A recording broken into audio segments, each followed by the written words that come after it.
Hi friends, இன்றைக்கி 10ஆம் தேதி திங்கட்கிழமை மாலை 5 மணி. விருதுநகரில் லேசாக மழை பெஞ்சிக்கிட்டு இருக்கு. இடியோட மழை பெய்யுது. இது ஆடி மாதத்தில் 2வது மழை. முதல் மழையாக கொஞ்சம் பரவாயில்ல, 2வது மழை ரொம்ப தூரல் மாதிரி தான் பெய்யுது.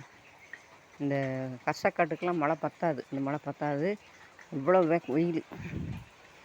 ஏன்னா டேங்க்கு காலி ஆகிடுச்சா, இல்லை ஷேர் பண்ணி தண்ணி விட்றாரான்னு தெரில வருண பகவான். இல்லை புண்ணியாத்மாக்கள் இருக்கிற இடத்துல மட்டும் மழை பெய்கிறாரான்னு தெரில. எப்படியோ பெஞ்சது. கொஞ்சம் ஏமாந்துருக்கும் மரங்கள் செடிகள்லாம். ஆஹா மழை பெஞ்சிருக்கு அப்படின்னு தண்ணி ஊற்றுற வேலை மிச்சம். ஆனால் இதற்குத்தானே ஆசைப்பட்டாய் பாலகுமாரி அப்படின்னு சொல்லுவோம்லே, அதில் தான் ஆசைப்பட்டோம். பெய்யட்டும். ஆனால் நாளைக்கு பார்த்திங்கன்னா வேப்ப மரத்தில் இருக்க பழங்கள்லாம் விழுந்து கிடக்கும், அதையும் பறக்கணும்.